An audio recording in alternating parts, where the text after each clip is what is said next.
Welcome to Clued in Mystery. I'm Sarah. And I'm Brooke, and we both love mystery. Hi, Brooke. Hi, Sarah. Welcome to season 10. Can you believe it? I can't. I was thinking about this last night that we have spoken a lot about mystery. For hours and hours. And there's still a lot to say. Agreed. I don't think I will ever grow tired of it. Well, we have opened and closed all of our more than 100 episodes the same way by saying that we love mystery. And today we're going to celebrate the beginning of a new Clued In Mystery season by discussing our love for mystery and its unique way to carry us through life's ups and downs in good times and bad.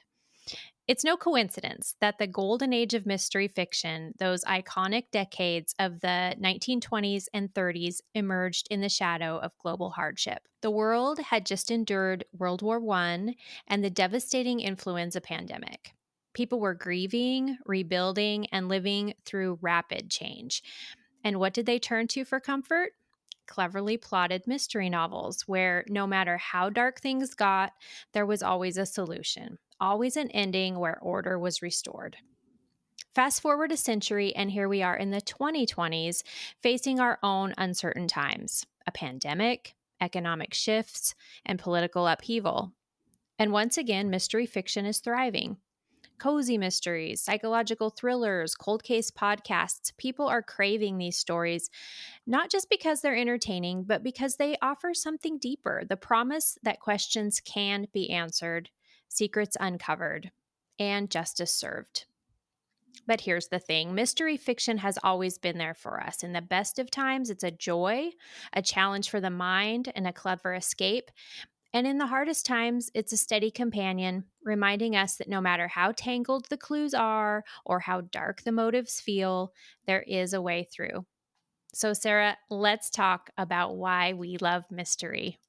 Thank you, Brooke. And I think you've done such a great job in that introduction, touching on many of the reasons why people love mystery and why we in particular love mystery.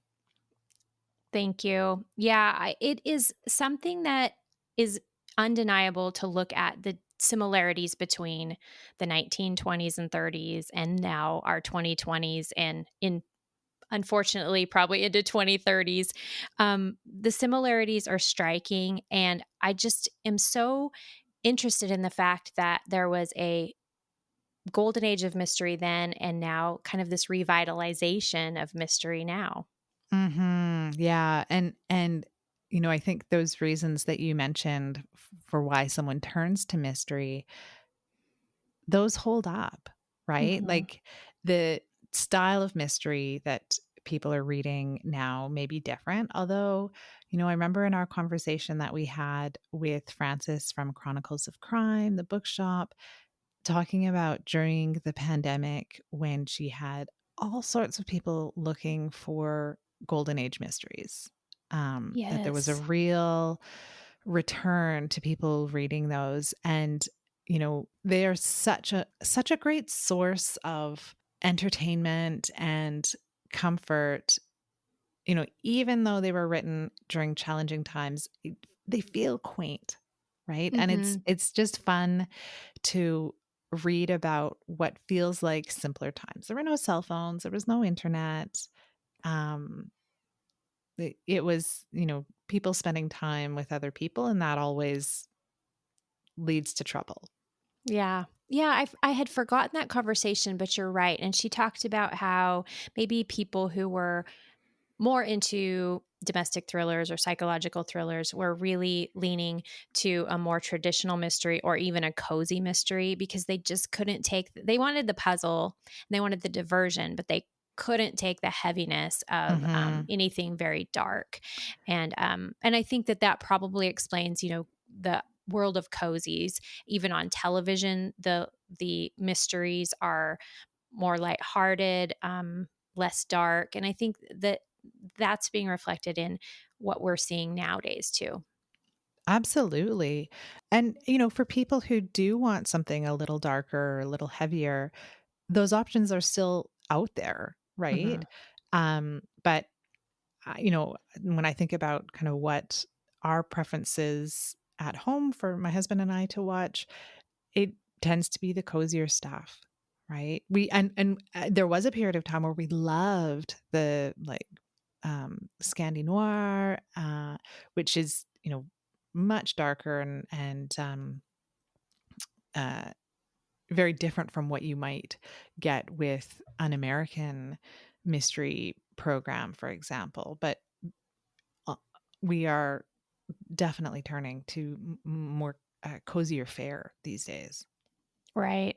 Yeah, I find that we need to have something that makes us laugh when we're watching Hmm. television. We want something with some comedy in it. So, you're probably going to have a lighter hearted mystery if you're in the mystery genre there.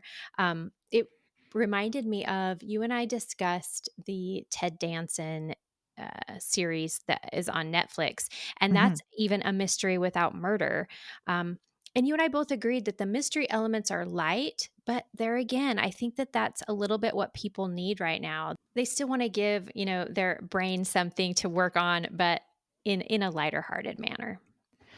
And I think you're right. And that puzzle, whatever form it takes, is what draws people to mystery, right? That what is going on here? And I think about um, some of the books that my son and I enjoy reading together, and it's often ones that, have a mystery tale that's being told. And we've been reading some lately that actually have puzzles as part of them. And so that's been kind of fun to read with him. And, you know, it's a book for children, so it's going to be much lighter Hmm. in terms of the mystery. Right. Yeah, you said, what's going on here? And I think that is one thing that sets mystery fiction apart from other genres because any genre can be a diversion, it can be give you something to think about instead of your own troubles. That's true for any fiction genre. But that sensation of what's happening here? I want to figure this out. Like, kind of that interest and intrigue, that's something that's very unique to mystery. And I think it gives us, especially something for, I feel like it gives my brain something to chew on instead of my own problems. And Hmm. in a different way and in a more engaging way to me than any other genre. I can think of two draws to mystery. One being, particularly if you're reading a series, you can take a lot of comfort in reading about the same characters, right? Whether it's the same detective, or I think about Louise Penny's books and this cast of wonderful characters who all love each other, right? In this community of Three Pines. And there's just some comfort that comes from reading about them. Oh, while there's, some pretty dark mysteries happening that Gamache and his colleagues are trying to uncover. But I think what makes that series in particular work is that connection that readers feel with those characters, that comfort that they can draw from them. And then I think about standalone mysteries, so like domestic thrillers, where, and this is a whole series that we do about, like, we wouldn't make those same choices, right? And so you can read a book and think like, "Oh my goodness, why is she going down this dark alley by herself?" Yeah, I would never Right? do that. Right. Um, or, whatever the scenario is. And so you can take some comfort in knowing that you are not as foolish as these characters. Hmm. Absolutely. Over time on our social media, we've asked the question to some of our listeners, like, what do you love about mystery? And your thought there reminded me of one of the quotes that I just really like. And Lisa Stanton, who is another author, she said, I like living vicariously through my reading, trying to solve the puzzle, but wouldn't want to face a killer in real life. And yeah, I feel the same way. Yeah, it's that um facing danger from the safety of your couch. Hmm. Yes, and knowing, again, that by the end, it's all going to be resolved. You're not going to be left blowing in the wind at the end of this story, wondering, whether good or evil prevails. There's going to be justice served, and you're gonna have a feeling of closure. Yeah, absolutely. And I think that's a really important element, particularly in times where things feel really uncertain, really unstable from day to day. You don't really know what's going on. Um, we can turn to a book, and particularly a mystery book, and say, well, I know at the end the bad guy is going to get caught. That's right. Yeah, in uncertainty, you can find certainty in mystery, for sure. One of the things, Brooke, that I miss the most about my life before I was a parent was that opportunity to spend an entire afternoon or entire day just reading a book. And, while I love spending time with my family, sometimes I think I should just book myself a weekend in a hotel just so that I can do that. You can have a reading getaway. Yeah, doesn't that sound like um just something that would be incredible? Maybe we should do clued in mystery reading getaways. That's right. When I was in grade school, we would have these days called read-ins, and we'd get to bring our blanket and our snacks, and that's what we did in the classroom all day long is we just read books. So we could have a clued in mystery read-in, Sarah. I love it, Brooke. And people can bring whatever book they want, no Mhm. judgment. Trade books. If you finish your book early, you can, there will Oh, be lots of yes. opportunity for people to uh, find a new author that they love. I love this idea. I do too. But that's a good point because, we're talking about a lot of times when we feel like reading to get away from the world or when things are tough. But I think that I have some of my best memories also reading mysteries. And, like, for instance, I can remember, and this is, a very happy time on a trip to Hawaii. And I got to have that afternoon. And I remember where I was sitting by this beautiful pool. And I think I read cover to cover The Girl on the Train. And so just remembering that day and that, great mystery, mystery is satisfying in those days too. Absolutely. Yeah. And, we think about reading being a solitary activity. And, one of the things that I enjoy doing after I've finished a book is looking to see what others have thought about it, right? Kind of having it's like a virtual book club, but it's asynchronous. We're not all, in the same living room talking about it. And that sense of community, if you're on Instagram, for example, and someone has just discovered reading Richard Osman's books or Louise Penny or someone whose books you have enjoyed so much and you just, you're like, "Yes." It's such a great feeling and I think there's, some community that comes from reading and this is probably true of any genre, but because it's mystery that we read, this is where I find it. Um, and Yeah, like, I love that. Mhm, and you're so excited for them because you know that they're in for a big treat. I like doing that too. I rarely look at, let's say, Goodreads or, the reviews on whichever site until after I finish the book, but I always enjoy when I find somebody who had the same opinion. Like, and maybe it's a bad opinion, right? You're Mhm, like, "Oh, mhm. the ending totally fell flat," and then you get there and you read and, somebody else had that same thought. I was like, "Yes, girl." Like the mystery book people are just really fun to connect with in that way. Yeah, and knowing that you weren't the only person who, shared that opinion about often books that are really popular and you're kinda like, Right. "Are we even reading the same book? Like, how?" Yes, exactly. So I'd like to share some more of the listener comments about why we love mystery. Elizabeth Michaels Monahan, who's a writer and editor, says mysteries engage us emotionally via vicarious excitement and fear. And then Regina the Southernista says, I love the who, what, where, why, and following the clues to the culprit. And then finally, author Carmen Amato says, mystery is a workout for the brain. You use mental muscle to figure out all the clues, red herrings, and lies. Then at the end, you get the endorphin rush. And you don't even have to go to the gym. Oh, I love that. And that's true. Like when you finish a great book and you're just like, wow, this was amazing. And you want to tell everybody about it. Yes. Hmm. Like, you have to read this. You have to read this. But it is like finishing a great workout sometimes, isn't it? You have that little high that, like, oh, that was really fun. That was great. I want to do it again. Totally, totally. And that's why we return to authors and return to series, I think, because they give us that little rush when we finish them. For sure.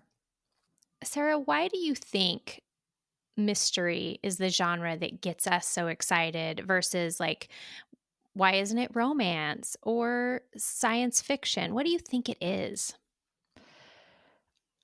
This is a great question, Brooke. And I think there's a couple of things to your question. And one of them for me is that mystery is such a big genre. And that's part of our podcast, right? Is talking about all of the different kinds of things that we can read or watch that fall under the mystery umbrella. And, you know, one day I might decide that I want to read spy fiction, and the next day I want to read a traditional mystery, and then, a political thriller, right? And I can read all of those and kind of get the same satisfaction that the good guys win out in the end. There's often morally gray characters, and that's okay because there's morally gray people in the real world as well. And so I think it's a reflection of life, but in a way that is a little bit more thrilling. I thankfully haven't experienced any of the things that the main characters of the domestic thrillers that we've read, for example. I haven't, had the same experiences as them, but I could see those Hmm. things happening. I can imagine those things happening. It's not outside of the realm of possibility. And we hear about um uh different criminal cases and police investigations that happen in real life. And yeah, I think there's just, something about reading fictionalized versions of them that I love. So I think it's that breadth of entertainment that's available, and that satisfaction that we talked about already, and that comfort, right? Hmm. That it they're ultimately, it's almost always good people who are in these books. Yeah, I think that's really well said. Well, Brooke, thanks for talking about why we love mystery. And thank you for being part of this podcast. There's, something wonderful about having someone that I know I can talk about mystery with, because believe it or not everybody in my life feels the same way. I completely agree, Sarah. Having someone who enjoys this genre as much as I do is just a huge blessing in my life. And we're looking forward to another season with you, listeners. Thank you for joining us today on Clued in Mystery. I'm Brooke.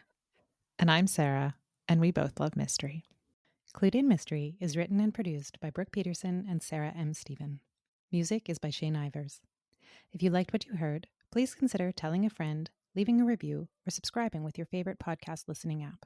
Visit our website at cluedinmystery.com to sign up for our newsletter, The Clued In Chronicle, or to join our paid membership, The Clued In Cartel. We're on social media at Clued In Mystery.